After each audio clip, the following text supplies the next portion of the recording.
Kaswami is sometimes served as a substitute for rice because it is often served along with vegetables and side dishes of various processed fish, such as grilled fish, fried fish, and salted fish.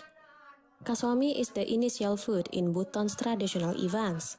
Interestingly, kaswami is also often used as stocks for trips or souvenirs between fellow Bhutan residents. Kaswami can be eaten without side dishes, accompanied by a cup of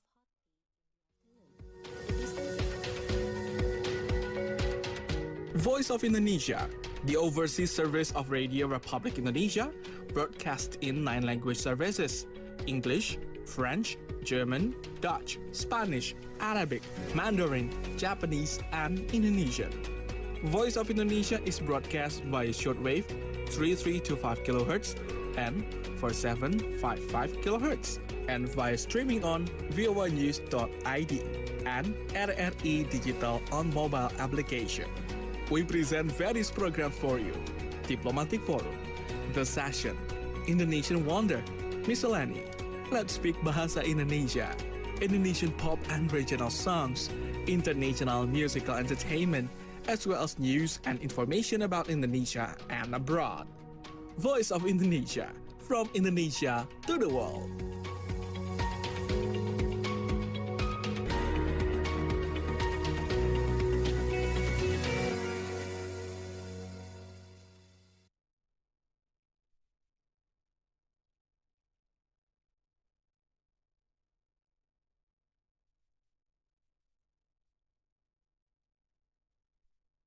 Voy listener, over the decades, the film industry has evolved, reflecting the nation's culture, struggle, and aspiration. And today we'll explore its journey, the challenges, and the triumphs of the future holds for Indonesian filmmaking. Especially every year on March 30th, Indonesia celebrates its rich cinematic history. But the 2025 marks a particular significant milestone, the 75th anniversary of Indonesian cinema. And right now, joining us is a special guest. We'll talk about in VOI Talk about the Million Stories, One Indonesia. With our special guest, we have here Riri Riza and Julita Pratiwi in today's special interview. How are you guys today? Hello, thank you. I'm fine. It's a very sunny morning, so it's lovely. Yes. And Julita, how are you today? Hi, thank you for having us here today. And yeah, I'm really excited about the talk. Yes, because from what I can heard, Riri Riza just came back from shooting today. Yes. Okay, about what movie? Of course, we'll ask about it later. But right now, the talk is about the Indonesian film industry. And my first question to both of you first, to start it off, what do you think about the film industry in Indonesia today? Maybe not just around the market, but also around the parliament as well. Is there any changes that you feel in Indonesian film industry right now? You first or me first? Maybe Riri first. Okay. Okay. Thank you very much for having me here. I think it's always exciting to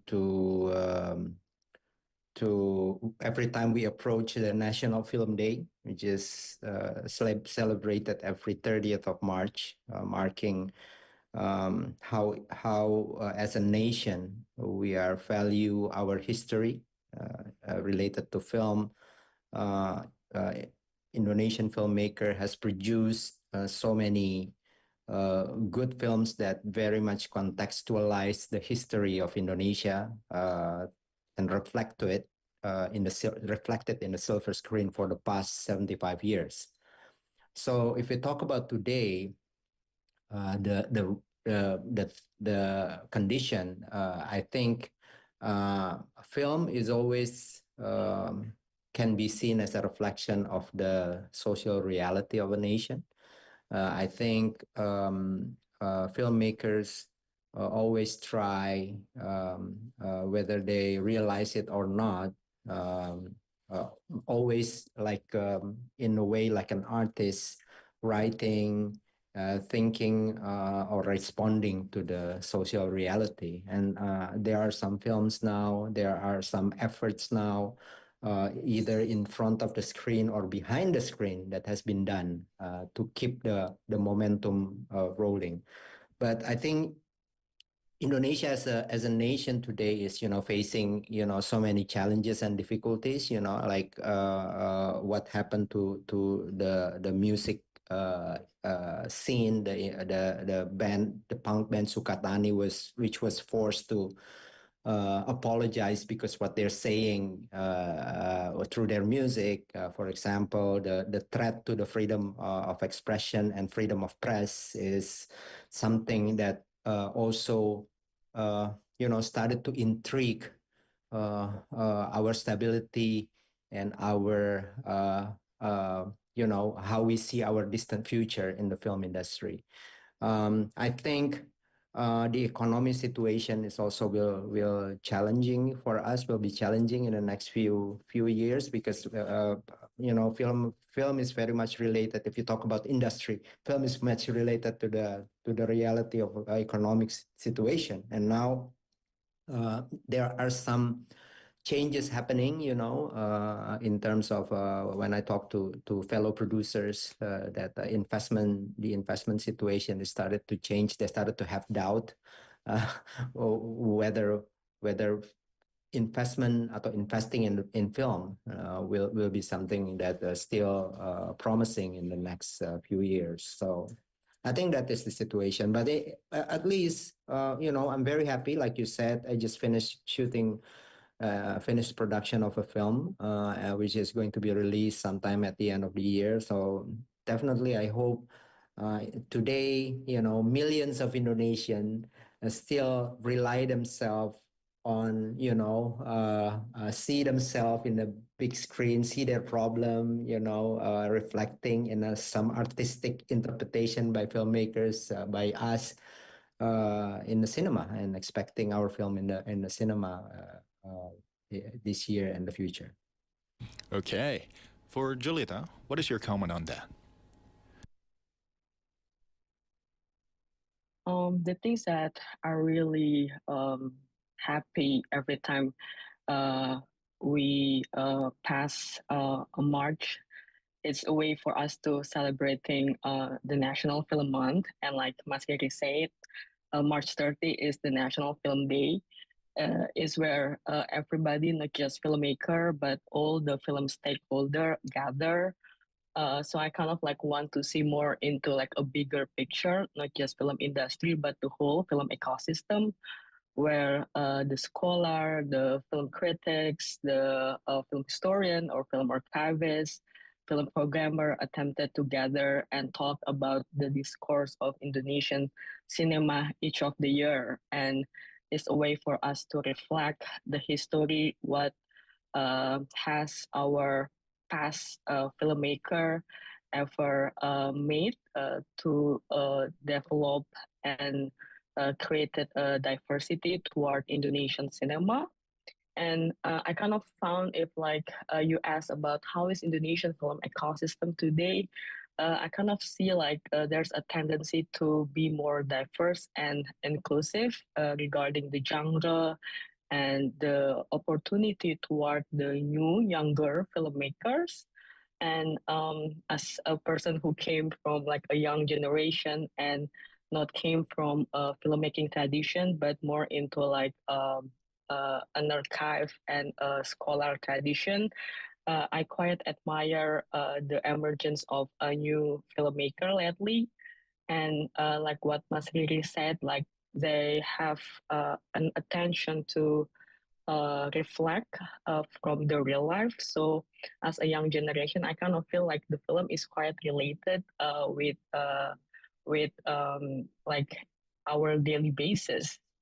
And of course, like in other part, we should also be aware with the conditions of today's regime, like the government, how could the government can support film, not just industry, but as an ecosystem as a whole. And because I kind of feel like I always learn from Mas Riri generation after post reformation 1998, how Mas Riri and everybody attempted to preserve the idea of freedom of expression, try to put up the importance of democracy. And I still remember like 2007 Masyarakat Film Indonesia, how they are forced um, to put up the case of Indonesian film censorship in the Supreme Court. And I kind of feel like as a young generation, and maybe it's also can be a task for the future generation in film ecosystem. How can we still preserve that spirit and never let down with anything that happens? So like I think resistancy is something that also need to be aware for today's and in the future.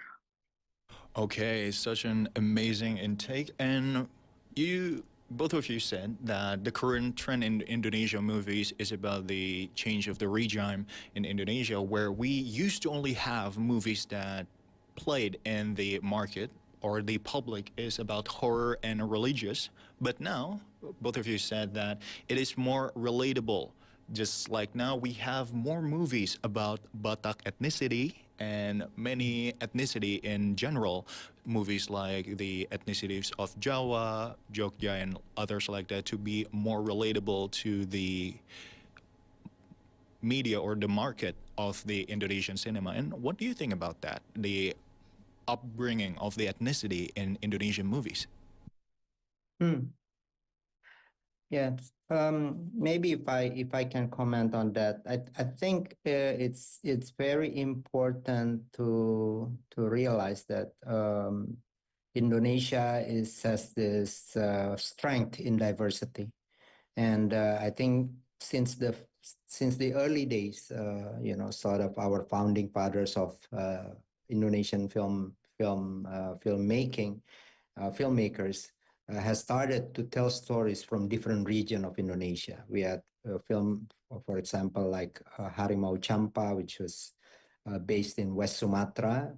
Not only the location, but talk about the tradition of silat, for example. And in the 70s, we have films like Roromendut, and also all the way until the 90s, And nowadays, I think the potential of the regionalism, how filmmakers is now came from different background with different tradition of cinema because of their interaction, their education, their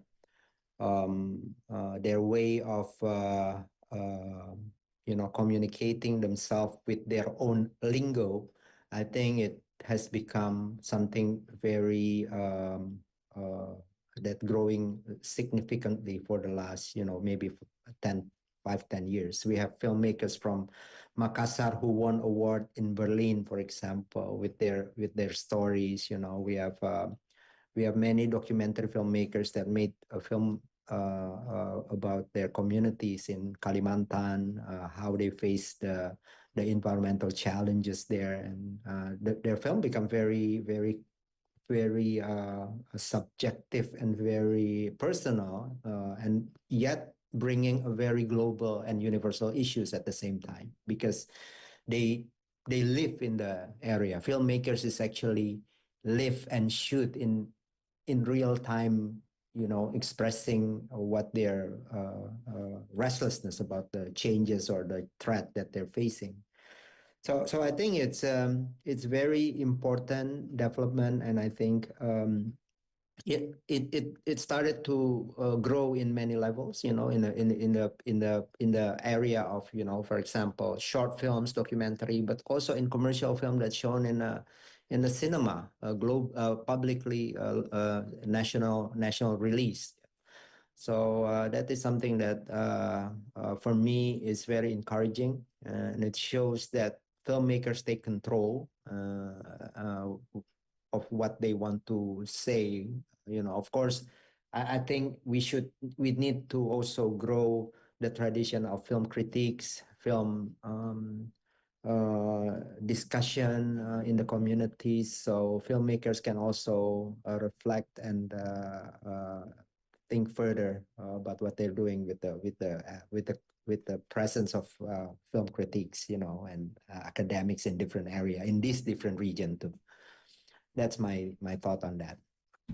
Okay, you said like the critics of the Indonesian film, and what I can say is Indonesian people really love to critic film, and they have really a deep understanding of films that they make. Because from a point of view of researcher, I would like to ask Jolita about as a film researcher, what do you think about the Indonesian citizens of critiquing films and maybe thoughts of Indonesian cinema?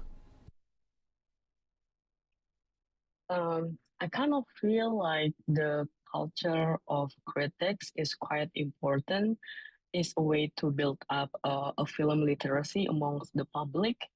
And I kind of feel like it's also connected with the spirit of post 1998 Reformation and the availability of the media where people can put their opinions. Like back then, people put it on the magazine or the newspaper, but now on people can make their own video and make a critics using their YouTube channels. And there's a lot of platforms like a blogspot, a WordPress, and etc. And I kind of feel like it's a way to build up an active participatory toward the public. So like the awareness of film elements and the logic about the films, um, and how is the reflections or the evaluation after watching a film is came from the public voices instead of just concentrate on the elite or the expertise, and instead of like seeing like a film critics as an exclusive sector. I kind of feel like this film literacy amongst the public is a way to build like the inclusivity about the critics as like a culture. And I think it's not just about the film, but like people started to talk about any other art, like music, like let's say like a installation, or like let's say like a series, and I quite embrace that sort of spirit. Okay, so speaking of the Indonesian movie and filmmaking, I'd like to ask both of you, Riri as a film producer and Julita as a film researcher. Indonesian movie makers, filmmakers make really good movies, and I would like to ask, in festival films, is really the part where filmmakers can express their thoughts and make their imagination comes to reality and make it into the film. And which part of the world where Indonesia's filmmakers or maybe festival film type of movies is really popular, in what country? Okay, I think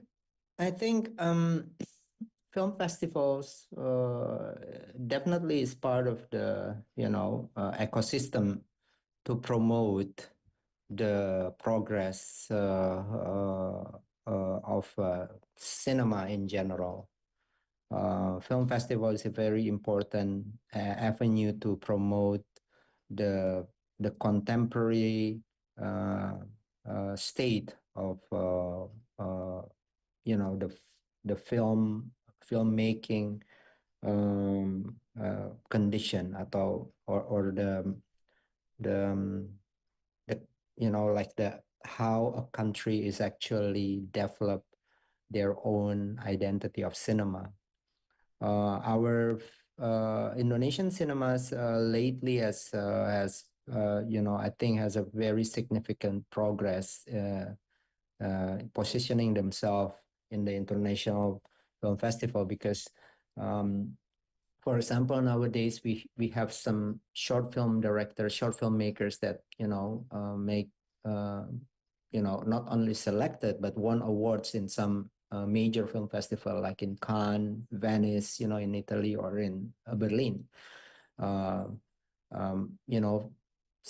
more and more producers attending film markets, which is not only in the film festival. You don't only show film, but you also started to talk about the potential of your future project, and they have like platforms for filmmakers from all over the world to come to promote their concept, their proposal, and get it possible to have like a collaborators co-production with different countries from all over the world in the film festival. So what I'm saying is for the last, I think, 10, maybe 10, 15 years, filmmakers from Indonesia, producers, directors, writers, has,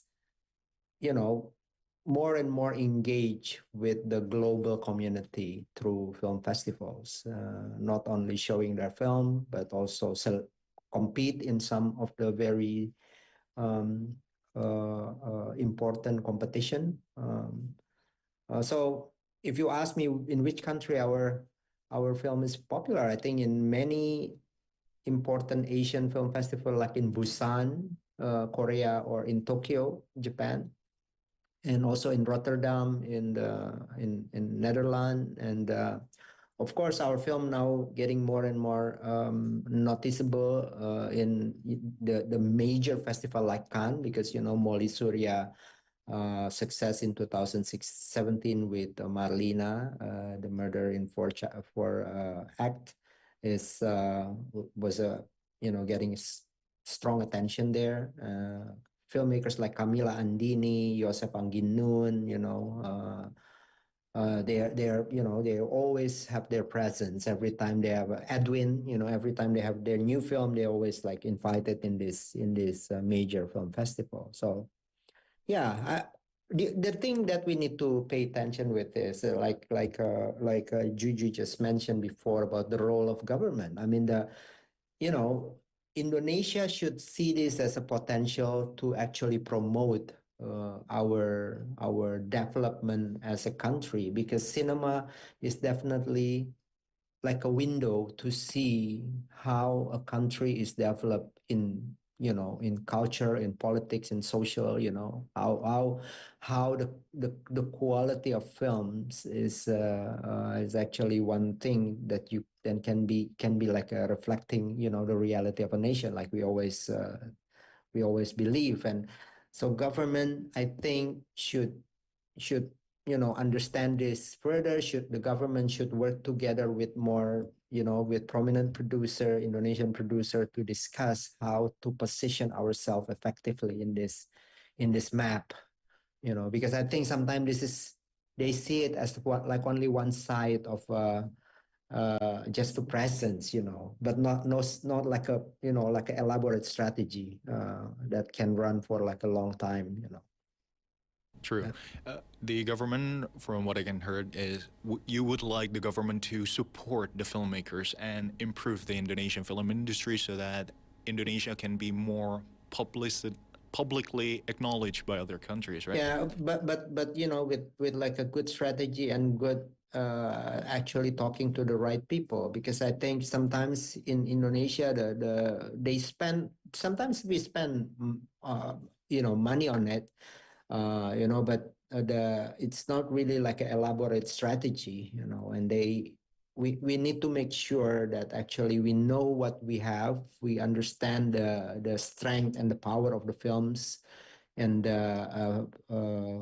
quality that we have, and then they have to work together to actually to choose the right platform for it, to publicize it.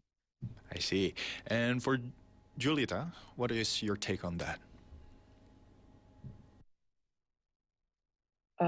I mostly agree with what Mas Riri just said.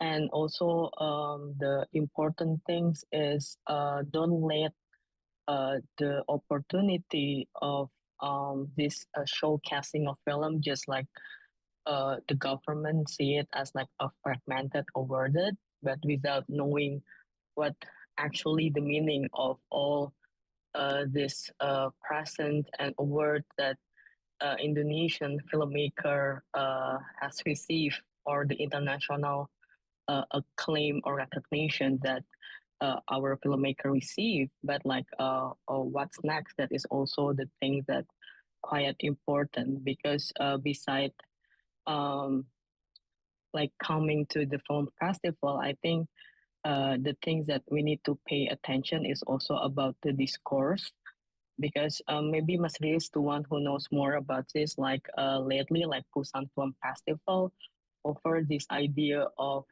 Indonesian Renaissance. Like how do we respond on the idea of this Indonesian Renaissance that being offered by one of like a quite major Asian film festival recently. Uh, and the thing about when we talk about this course, it's not just about the filmmakers, but also it need to involve like film historian, scholar, to actually like talk about how do we want to narrate our Indonesian cinema and bringing to abroad, because somehow I kind of feel like everybody just working by themselves without really like gather and like discussing certain principal issues. And the other things that need to be highlighted, the spirit to bringing back the films that has been lost.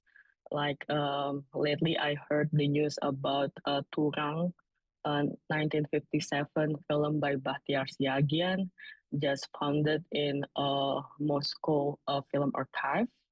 And the film has been digitized and being presented by Bunga Siagian in Rotterdam.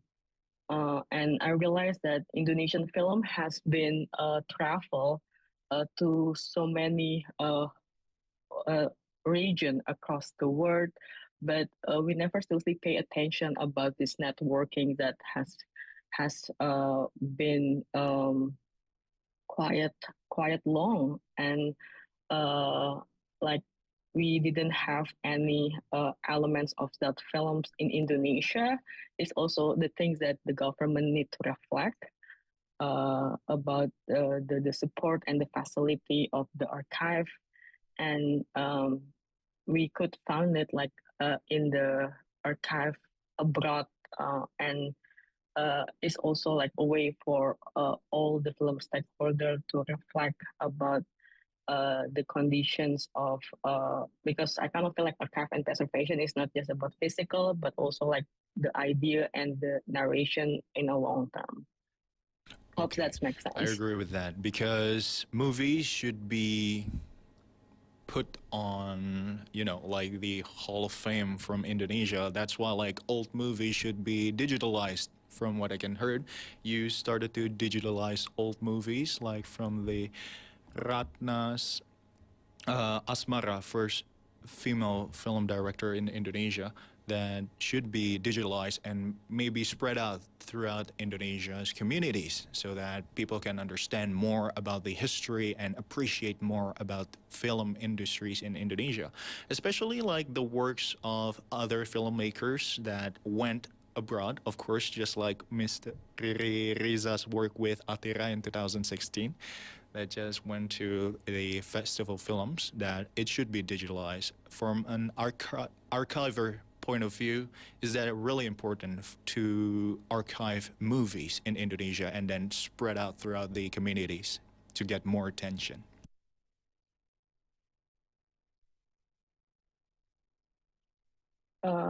Yeah, the spirit of digitization and restoration perhaps just started in let me think.